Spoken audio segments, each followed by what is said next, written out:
तिरंगा को माना नहीं था। उन्होंने कहा था कि 3 अंक अशुभ होता है, तो क्या ब्रह्मा विष्णु महेश अशुभ है? जो हम 3 रेखाएं माथे पे लिखते हैं वो अशुभ है? क्या त्रिशूल अशुभ है? ये मैंने पूछना चाहती हूँ। वर्ष 19 उसी दिन हो गई जिस दिन धर्मनिरपेक्षता, सेक्युलरिज्म, जो संविधान का एक मूलभूत आधार स्तंभ है, उसी को लेके एक गाली या एक कलंक में रूपांतरित करने का प्रयत्न सत्ताधारियों द्वारा होने लगा है। रखने का अवसर दिया, मैं आपका तहे दिल से शुक्रिया अदा करती हूँ।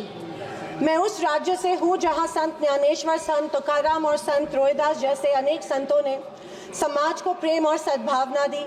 दूसरी तरफ शिवाजी महाराज, संभाजी महाराज और शाहू महाराज जैसे शूरवीरों ने अपनी दूरदृष्टि से सामाजिक एकता और न्याय संगत समाज प्रणाली की स्थापना की।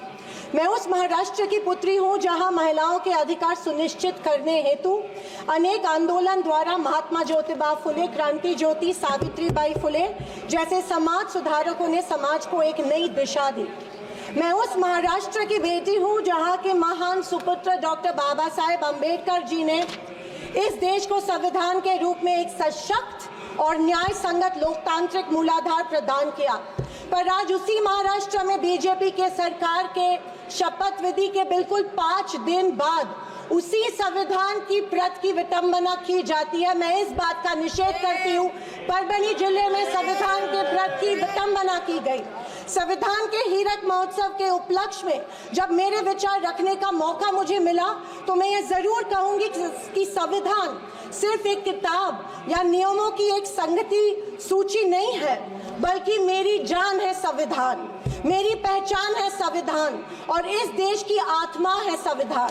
दूसरी तरफ आजादी के 50 साल बाद तक अपने तिरंगे को और संविधान को न मानने वाले सत्ता पक्ष के लोग इस देश की उसी आत्मा को कमजोर और खोखला करने की साजिश कर रहे हैं। इसी शुरुआत सेक्युलरिज्म को आज भी इस भारत देश की पहचान है, उसे सत्ताधारी पक्ष एक कमजोरी कर रहे हैं या एक बीमारी साबित करने की होड़ में लग गए हैं। संविधान की किसी भी चर्चा या बहस को ये लोग सिर्फ इमरजेंसी पर ले जाते हैं, पर ये भूल जाते हैं कि स्वर्गीय इंदिरा गांधी जी, हमारी पहली महिला पंतप्रधान इंदिरा गांधी जी ने उस वक्त के हालातों के मद्देनजर वो संवैधानिक कदम उठाए थे और उस दौरान हुए गलतियों की माफी भी देश के जनता से मांगी थी। और इतना ही नहीं, उनके विरोधियों ने गठित की गई कमेटी ने उन पर लगे सारे इल्जामों से उन्हें बारी कर दिया था। मैं आज इस सदन में पूछना चाहती हूँ मोदी सरकार से, सॉरी 400 पार का नारा फेल होने के बाद एनडीए सरकार से पूछना चाहती हूँ, आप मणिपुर पर देश की जनता से माफी कब मांगोगे? आप किसान आंदोलन में शहीद हुए 700 से अधिक किसानों के परिवारों की माफी कब मांगोगे? नोटबंदी के चलते हजारों लोगों के परिवार और छोटे कारोबार बंद हुए, उसके लिए माफी कब मांगोगे? हाथरस के लिए, उन्नाव के लिए आप माफी कब मांगोगे? आए दिन महिलाओं पर हो रहे अत्याचारों के लिए माफी कब मांगोगे?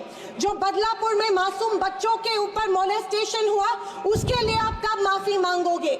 जेल में बैठकर अपराधी मर्डर प्लॉट्स गुजरात में सरकार उनको संरक्षण दे रही है, उसके लिए आप कब माफी मांगोगे? खैर, ये इनकी हिस्ट्री रही है या इनके डीएनए में है कि माफी सिर्फ खुद को बचाने के लिए अथॉरिटी में बैठे लोगों से मांगते हैं, आम जनता से ये माफी नहीं मांगते हैं। सत्ताधारी पक्ष के संविधान पर दिए गए भाषण सुनकर हंसी आ रही थी और अचरज भी हो रहा था, क्योंकि जो लोग इस देश में संविधान स्थापित होने के बाद हर पल संविधान को कोसते रहते हैं और हमेशा इस संविधान के विरोधी रहे हैं, उन्हीं को आज संविधान के गुणगान करते देख मन में प्रसन्नता हो रही है और संविधान के प्रति मेरी निष्ठा द्विगुणित हो रही है, क्योंकि ये एहसास हो रहा था कितने ही झूठ के पहाड़ बना लो, सच के आगे आखिर झुकना ही पड़ता है।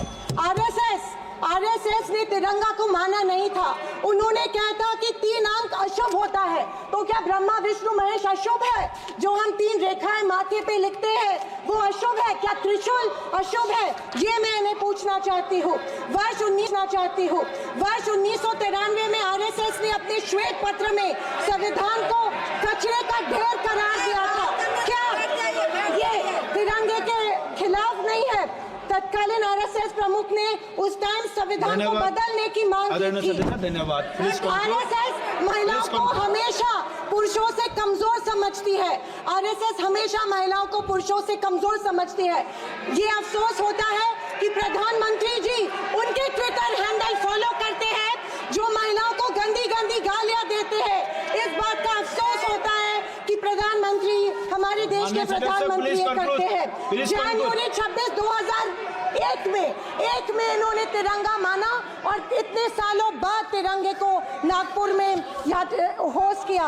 अध्यक्ष महोदय, मैं 2024 के लोकसभा इलेक्शन के बाद इन्हें एहसास हुआ कि संविधान को ज्यादा छेड़ेंगे तो सत्ता हाथ से निकल सकती है, इसीलिए अचानक संविधान के प्रति इनको प्यार उमड़ने लगा।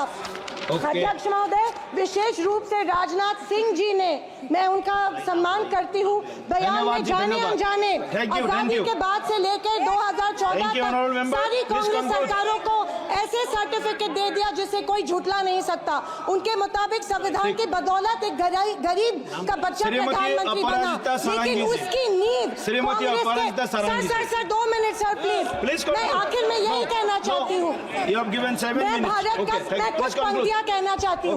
मैं भारत का संविधान हूँ, लाल किले से। अध्यक्ष महोदय, बोलना शुरू करें। हिंदी की एक प्रसिद्ध कविता की कुछ पंक्तियों से। एक सेकंड, मैं भारत का संविधान हूँ, लाल किले से बोल रहा हूँ। मैंने तो समता सौंपी थी, तुमने फर्क व्यवस्था कर दी। मैंने न्याय व्यवस्था दी थी, तुमने नर्क व्यवस्था कर दी। हर मंजिल ठहरी कर डाली, गंगा भी मैली कर डाली।